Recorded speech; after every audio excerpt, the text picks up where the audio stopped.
Due to positive feedback on my ASUS video, I wanted to quickly follow it up with this video discussing the reasons why the Vityaz became so popular recently and whether I think it deserves all this popularity it suddenly is getting.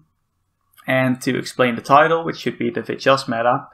Meta has a ton of different meanings, most of which aren't really relevant to us.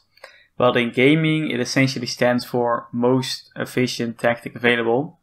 So in competitive games, due to recent nerfs and buffs, it's essentially the thing you do that's most efficient in-game. So it's also basically what everybody's doing. So due to a recent change in Conflict Wars, a lot of people see the Vityaz as the most efficient weapon, the best choice to use. And that's why I think Conflict Wars right now is kind of in a Vityaz meta. But since Conflict Wars is not a competitive game and it doesn't develop as much, the meta doesn't really develop that fast as in other games. And I want to do a quick shout out to my Discord server.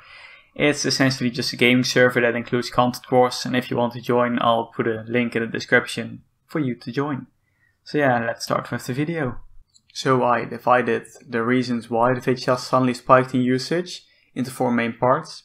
The first one being that the average skill points within the community substantially increased due to 2 reasons. First of all, in late 2015, I think December or something around that, all the contracts were made substantially easier. So any fairly skilled player should be able to literally do every single contract right now, except grenade contracts, which are literally impossible to do. The second one being the roulette events that you all know and love, because people that were willing to spend a ton of money now have literally tons of skill points, because you are essentially able to get infinite amount of SP if you are willing to spend enough money. Second reason why the Vityaz is suddenly being used more is because popular weapons like the Novesk, the ACR, the SA58, Mod 3, you name it, started getting customization.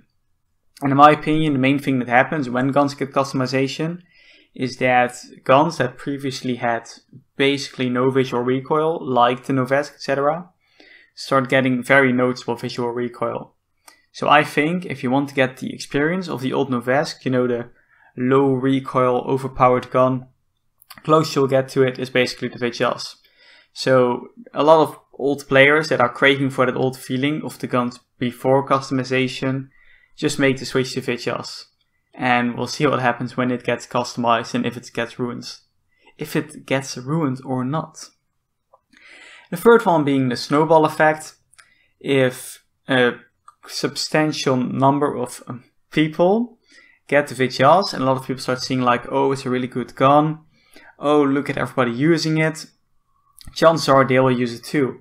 Then more and more people will keep on using it, and you get the snowball effect. And at the end, a ton of people will start using it, which goes hand in hand with the fourth point. People suddenly start realizing how good it actually is. Because more people start using it, and you see how great people are doing with it, and you see videos of it, etc., like mine, you can see how good the gun actually is. There were people like years ago who were already using it because they already knew how good it is. But they were basically the only ones using it. And now everybody's like, oh hey, it's actually a really good gun. And now everybody starts basically realizing it and actually starts getting their Vityaz. Which I guess brings me to the latter part of the video. Does it deserve all the popularity it's getting? If you look at the gun, I think the obvious main issue is the amount of SP it costs. If you have 0 SP put into the scout class, it takes you 22 SP just to get the gun. If you have long barrel 1, aka additional fire distance, it takes an additional 11 SP to get the gun. But there's a catch, because if you are willing to dedicate your entire skill tree to the Vityaz, you don't actually need to get all recoil skills, nor all accuracy skills. So you can actually save a lot of SP if you are willing to dedicate your skill tree. So I actually did get the Vityaz, mainly because I had a lot of SP left, because I didn't really know what to get, so I tried it out. And I do think it deserves a lot of the hype. I think it's the best close to mid-range gun, not the best gun in the game. And I think it really gives you that old feeling of the Novesk, that no recoil feeling. Why don't I think it's the best gun? For one reason, because it's an SMG, the fire distance is pretty weak. So on long ranges, you really start getting really bad damage, etc. So general assault rifles like AEK, SA58, Novesk, etc., they are better all round, so on all ranges. So that's why I think those guns are still the best guns in the game. And in my opinion, it does deserve a lot of the hype, maybe a little less because a lot of people are calling it the best gun, and I don't think it is. But if you have either a lot of SP, or you have little SP and are willing to dedicate your entire skill tree to it, if you play close to mid-range, I do think it's worth getting. And it is a great gun, so it definitely deserves most of the hype it's getting.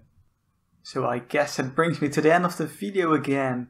You can like the video if you liked it, you can subscribe with the button here, and you can leave a comment with future topics you want to have discussed or your own opinion on the Vityaz in its current state.